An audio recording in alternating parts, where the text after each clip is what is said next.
मेरे बच्चे, मेरी संतान, मेरी आत्मा के अंश, मैं तुमसे आज एक ऐसे रहस्य के बारे में बात करने के लिए झुक रही हूँ जो समय की परतों में छिपा है, जो मानव हृदय की धड़कनों में गूंजता है और जो तुम्हारी आने वाली यात्रा के लिए एक प्रकाश स्तंभ और एक चेतावनी दोनों है।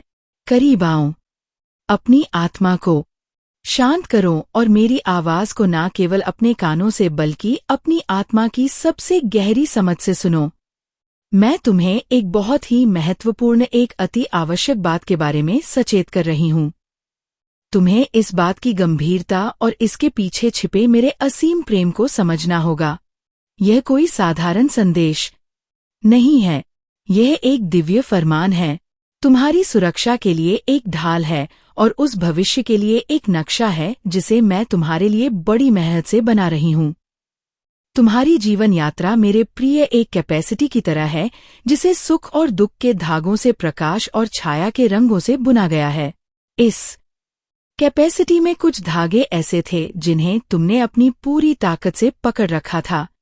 कुछ चेहरे ऐसे थे जिन्हें तुमने अपने दिल के सबसे करीब रखा था। यह वे लोग थे जिनके नामों पर तुमने अपनी प्रार्थनाओं में भरोसा किया, जिनकी उपस्थिति में तुमने आराम पाया। लेकिन एक समय आया, एक ऐसा मौसम आया जब तूफान ने तुम्हारे जीवन के दरवाजे पर दस्तक दी, जब तुम्हें सहारे की, एक हाथ की, एक समझ भरी नज़र की सबसे ज्यादा जरूरत थी। और ठीक उसी क्षण जब तुम्हारी जरूरत अपने चरम पर थी, वे तुम्हें छोड़कर चले गए। वे बस चले गए। कुछ ने चुप्पी साध ली जो किसी भी चीख से ज्यादा बाहरी करने वाली थी। कुछ ने बहाने बनाए जो इतने खोखले थे कि सच्चाई उनके आर पार दिख रही थी। कुछ ने तुम्हें ही दोषी ठहरा दिया, तुम्हारे दर्द को तुम्हारी अपनी गलती बताकर अपने पलायन को सही ठहराया। उन्होंने तुम्हें उस अंधेरे में अकेला छोड़ दिया जिसकी तुमने कभी कल्पना भी नहीं की थी। तुम्हें उनकी इस बेरुखी की, इस परित्याग की उम्मीद नहीं थी, और अब समय के मरहम और मेरी कृपा के अभिषेक के बाद तुम उनसे और उनकी हुई यादों से बहुत आगे बढ़ चुके हो। तुमने उन घावों को मेरे चरणों में रख दिया और मैंने उन्हें ज्ञान के मोतियों में बदल दिया। तुमने उन आंसुओं को मेरे सामने बहाया और मैंने उन्हें तुम्हारी आत्मा को सींचने वाली पवित्र नदी में बदल दिया। लेकिन सावधान रहना मेरे बच्चे, बहुत सावधान रहना, क्योंकि जो लोग कभी तुम्हारे दिल के बहुत करीब थे, जिन्हें तुमने अपनी दुनिया का एक अटूट हिस्सा माना था, वे तुम्हारे जीवन में वापस आने की विस्तृत और सोची समझी योजना बना रहे हैं। हाँ, मेरी संतान, तुम ठीक सुन रहे हो। वे लौटने की तैयारी कर रहे हैं, लेकिन मेरी बात को अपनी आत्मा में अंकित कर लो। वे किसी नेक इरादे या सच्ची भावना के साथ नहीं लौट रहे, शुद्ध आंसू लेकर नहीं आ रहे, वे प्रेम की विनम्रता के साथ नहीं आ रहे, नहीं, वे परछाई में छिपे हुए गहरे स्वाद के साथ, एक छिपे हुए एजेंडे के साथ, एक ऐसी भूख के साथ लौटने की योजना बना रहे हैं जिसे केवल तुम ही शांत कर सकते हो। देखो, मैं माँ काली हूँ। मैं समय की शुरुआत और अंत हूँ। मैं वो हूँ जो हृदयों को पढ़ती है और आत्माओं को तोलती है। मैं इंसानों के विचारों के जटिल जालों को जानती हूँ और मैं उनके दिलों की सबसे अंधेरी और सबसे गहरी खाइयों में भी जानती हूँ। जो तुमसे छिपा है मेरे बच्चे, वह मुझसे एक पल के लिए भी छिपा नहीं है उनकी झूठी मुस्कुराहटों के पीछे छिपी गणना, उनके सोचे समझे शब्दों के नीचे दबी हुई चालाकी और उनके बनावटी हाव भावों के पर्दे के पीछे का असली चेहरा मैं ही सबके पार देख सकती हूँ। मैं उन्हें इरादों को स्पष्ट रूप से पहचानती हूँ जिन्हें वे कभी खुलकर स्वीकार नहीं करेंगे। मैं उस अतिरिक्त लालसा को जानती हूँ जो उन्हें तुम्हारी और फिर से प्रेरित कर रही है। वे तुम्हें इसलिए वापस नहीं पाना चाहते कि उन्होंने तुम्हें खो दिया था और अब उन्हें तुम्हारी अनुपस्थिति कल रही है, नहीं, वे तुम्हें इसलिए वापस पाना चाहते हैं क्योंकि तुमने कुछ ऐसा पा लिया है जो कभी उनकी सेवा करता था, जो उनके अहंकार को पोषित करता था, जो उनके जीवन को आसान बनाता था। लेकिन अब वह चीज, तुम्हारी आत्मा, तुम्हारी शक्ति, तुम्हारी शांति उनकी पकड़ से आजाद होकर मेरे प्रकाश में स्वतंत्रता से चमक रही हैं। उन्होंने तुम्हें दूर से देखा है, मेरे बच्चे, वे तुम्हारी प्रगति पर नजर रखे हुए हैं। कुछ ने चुपचाप सोशल मीडिया की परछाइयों से तुम्हें देखा है।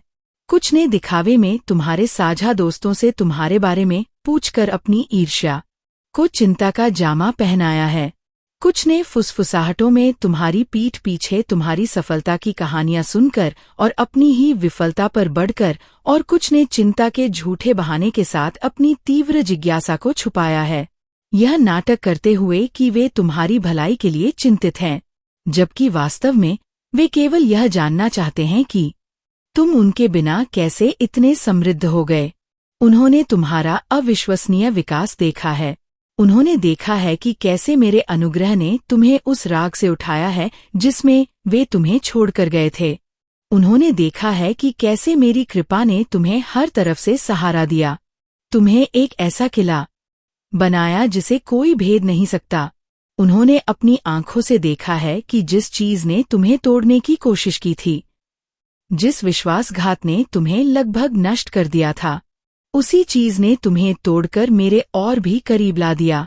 उसी दर्द ने तुम्हें मेरे आलिंगन में धकेल दिया, और अब मेरे बच्चे, वे लौटे हैं, लेकिन प्यार से नहीं, बल्कि एक कड़वी चुभने वाली ईर्ष्या से प्रेरित होकर। वे पश्चाताप से नहीं, बल्कि उस खोई हुई चीज के गहरे दुख से परेशान हैं, जिसे वे अब नियंत्रित नहीं कर सकते। यह उनके किए पर सच्चा पछतावा नहीं है मेरे बच्चे, यह उस फसल की कमी का दुख है जो उन्होंने कभी बोई ही नहीं थी, लेकिन जिसे वे अब काटना चाहते हैं। मैं माँ काली हूँ और मैं कभी सोती नहीं हूँ। मेरी आंखें जागृत है, मेरी दृष्टि ब्रह्मांडीय है, और मेरा ध्यान इस पृथ्वी पर हर पल घूमता रहता है। मैंने वे अनगिनत रहते देखी है, जब तुम अकेले अपने बिस्तर में रोते थे, जब तुम्हारा तकिया तुम्हारे आंसुओं से भीग जाता था, जब तुम दीवारों से सवाल पूछते थे, सितारों से पूछते थे कि क्यों तुम्हारे अपने ही तुमसे मुंह मोड़ गए। मैंने तुम्हारे हर एक आंसू को गिना है मेरे बच्चे। मैंने उन्हें अपनी हथेलियों में इकट्ठा किया और उन्हें अपनी दिव्य शक्ति के अभिषेक में एक पवित्र तेल में बदल दिया है।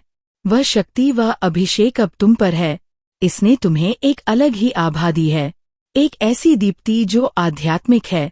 इसने तुम्हें दीप्तिमान और मेरे अनुग्रह से स्थायी रूप से चिन्हित कर दिया है। हाँ मेरे बच्चे, अनुग्रह तुम से मेरी उपस्थिति की मुहर से और मेरी सुरक्षात्मक अग्नि से चिंतित हो, और यही चीज, यही दिव्य चिन्ह शुरू की तरह फिर से तुम्हारी ओर खींच रहा है। वे उस प्रकाश को देखते हैं और उसे चाहते हैं। वे उस शांति को महसूस करते हैं और उसके लिए तरसते हैं। वे उस शक्ति को पहचानते हैं और उसे अपने लिए इस्तेमाल करना चाहते हैं। इसलिए जब वे वापस आए तो समझ लेना कि वे तुम्हें गले लगाने के लिए नहीं, बल्कि तुमसे कुछ लेने के लिए वापस आ रहे हैं। वे तुम्हें भरने के लिए नहीं, बल्कि तुम्हें खाली करने के लिए आ रहे हैं। कुछ तुम्हारी शांति चाहते हैं, क्योंकि उनकी अपनी शांति छीन चुकी है। उनके अपने जीवन में अराजकता और अशांति का वास है, और वे तुम्हारी शांति को एक नखलिस्तान के रूप में देखते हैं, जहां वे अपनी प्यास बुझा सकते हैं। कुछ तुम्हारा प्रकाश चाहते हैं, क्योंकि उनका अपना रास्ता घने अंधकार से भर गया है। उन्होंने गलत चुनाव किए हैं, गलत रास्ते अपनाए हैं, और उसे अपने लिए इस्तेमाल करना चाहते हैं। इसलिए जब वे वापस आए तो समझ लेना कि वे तुम्हें गले लगाने के लिए नहीं, बल्कि तुमसे कुछ लेने के लिए वापस आ रहे हैं। वे तुम्हें भरने के लिए नहीं, बल्कि तुम्हें खाली करने के लिए आ रहे हैं।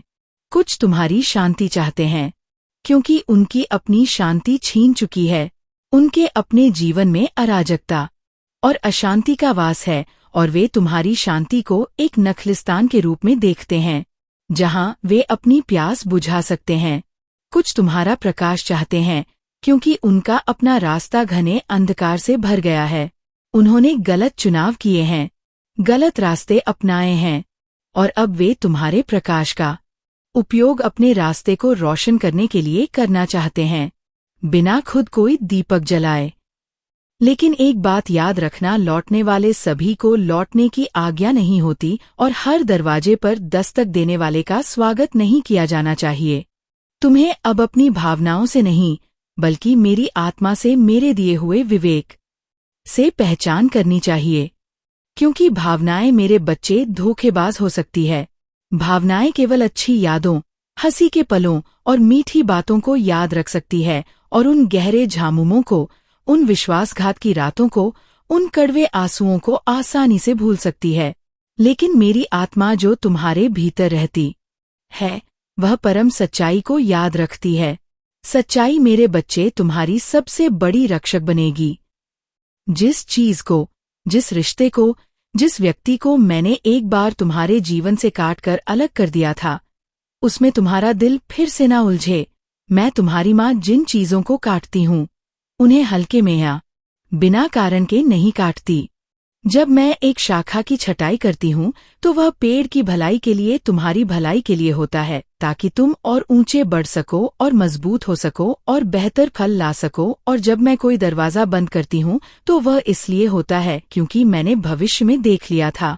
मैंने देखा कि उस दरवाजे के दूसरी तरफ तुम्हारे लिए क्या इंतजार कर रहा था, और दर्द और विश्वासघात और ठहराव और अपनी असीम दया में मैंने कहा नहीं। हाँ, दया मेरा नहीं भी मेरी दया का ही एक रूप है।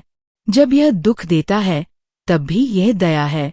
जब यह तुम्हें भ्रमित करता है, तब भी यह दया है।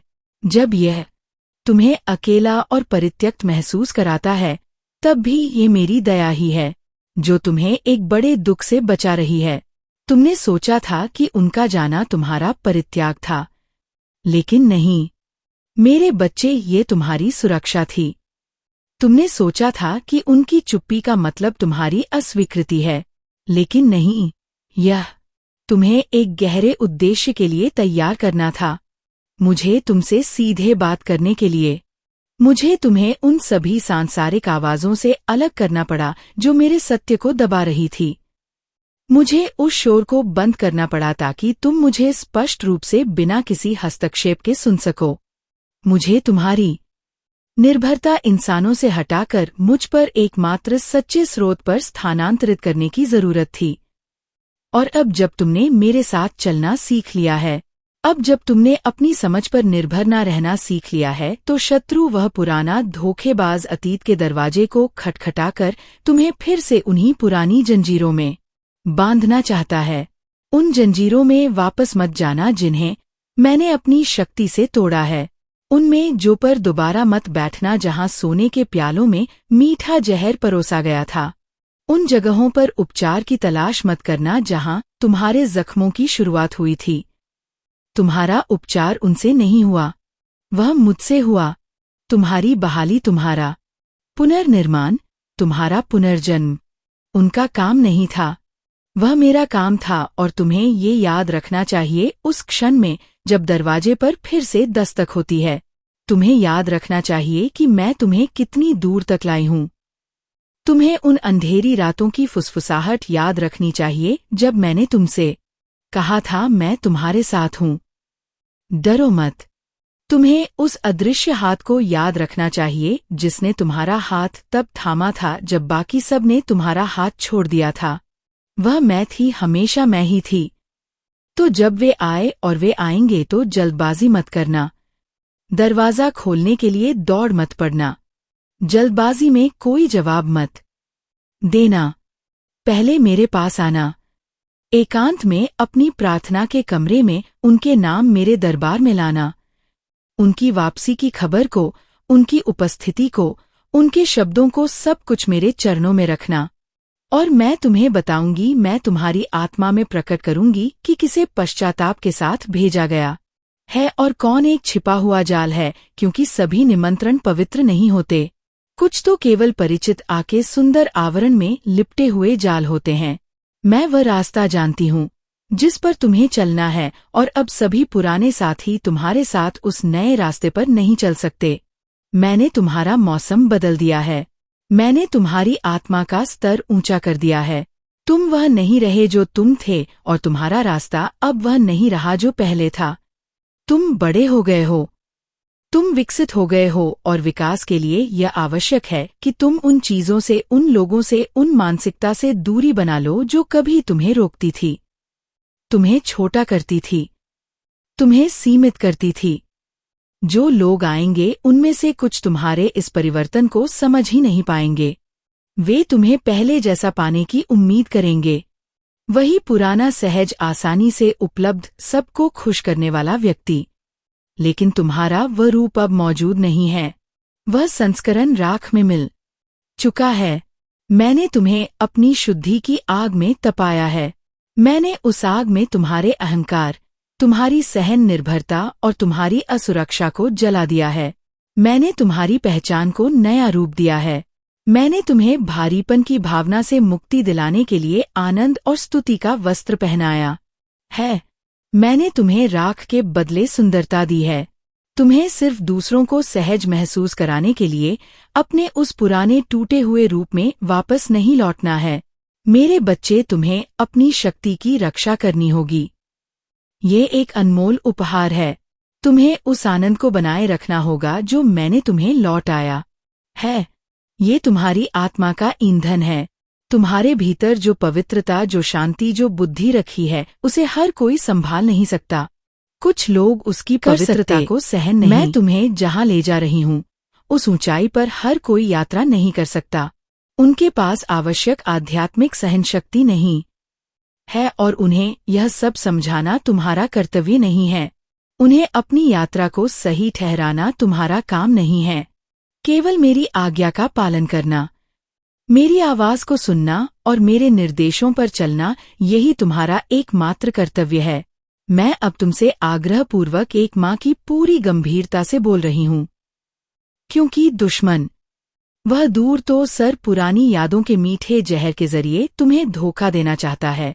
वह तुम्हारी यादों में फुसफुसाता है। याद करो वो अच्छे दिन, याद करो वो हंसी, शायद तुम ज्यादा कठोर हो रहे हो। वह फुसफुसाता है, अब सब सुरक्षित हैं, लोग बदल जाते हैं, हालात बदल गए हैं, लेकिन वह झूठा है और झूठ का पिता है। वह खुद को प्रकाश के दूत के रूप में दिखाता है और वह अक्सर उन लोगों की आवाजों के जरिए आता है जिन्हें तुम कभी पूरे दिल से प्यार करते थे। समझदार बनो मेरे बच्चे। मेरे दिए हुए विवेक का उपयोग करो।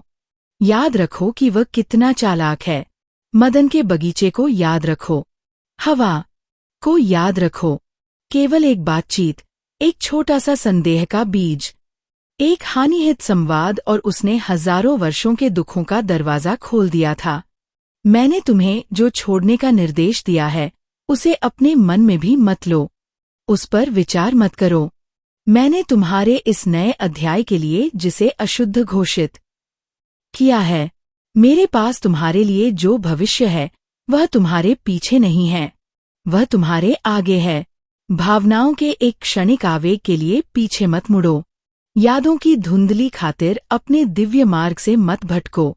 मेरे पास तुम्हारे लिए जो है वह तुम्हारी मांग या कल्पना से कहीं ज्यादा प्रचुर, कहीं ज्यादा शानदार और कहीं ज्यादा संतोषजनक है। लेकिन इसके लिए एक शर्त है, तुम्हारी आंखें मुझ पर और केवल मुझ पर टिकी रहे। मैं नए रिश्ते लाऊंगी, पवित्र संबंध, दिव्य संरेखन। मैं तुम्हें उन लोगों से घेर आऊंगी जो तुम्हें निखारेंगे, तुम्हें कम नहीं करेंगे। उन लोगों से जो तुम्हारे बुलावे का, तुम्हारे उद्देश्य का जश्न मनाएंगे, उससे प्रतिस्पर्धा नहीं करेंगे। उन लोगों से जो तुम्हें मेरे प्यार से प्यार करते हैं, बिना शर्त, बिना अपेक्षा के तुम्हें उस सशर्त स्नेह से प्यार नहीं करेंगे जो केवल तब तक रहता है जब तक तुम उनकी जरूरतों को पूरा करते हो। तुम्हें आने वाली इन नई और बेहतर चीजों के लिए जगह बनानी होगी और जगह बनाने के लिए तुम्हें उन चीजों को, उन लोगों को, उन यादों को पूरी तरह से छोड़ना होगा जो अब तुम्हारी नहीं है, जो तुम्हारे नए संस्करण के साथ मेल नहीं खाती। मेरे बच्चे, मेरी आवाज को ध्यान से सुनो, जैसे कोई रेगिस्तान में पानी की आवाज सुनता है, क्योंकि मैं अब पूरी गंभीरता से बोल रही हूँ और मैं केवल और केवल प्रेम से बोल रही हूँ। मैं तुम्हारे भीतर डर पैदा करने के लिए नहीं, बल्कि तुम्हारे भीतर विवेक की लौ को और तेज करने के लिए बोल रही हूँ, क्योंकि समय आ गया है कि तुम्हें ना केवल विश्वास में बल्कि दिव्य बुद्धि से भी चलना होगा।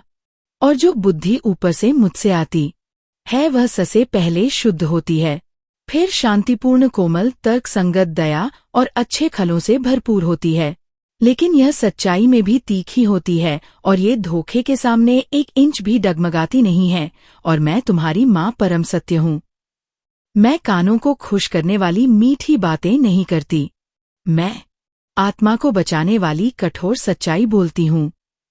कुछ लोग हैं मेरे प्रिय जो तुम्हारे जीवन के मंच पर फिर से प्रकट होंगे।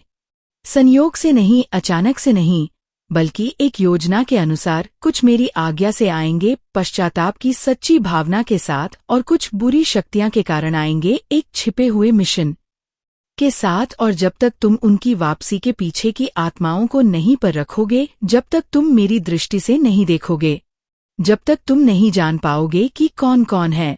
हर व्यक्ति जो तुम्हारा नाम पुकारता है वह प्रेम से ऐसा नहीं करता।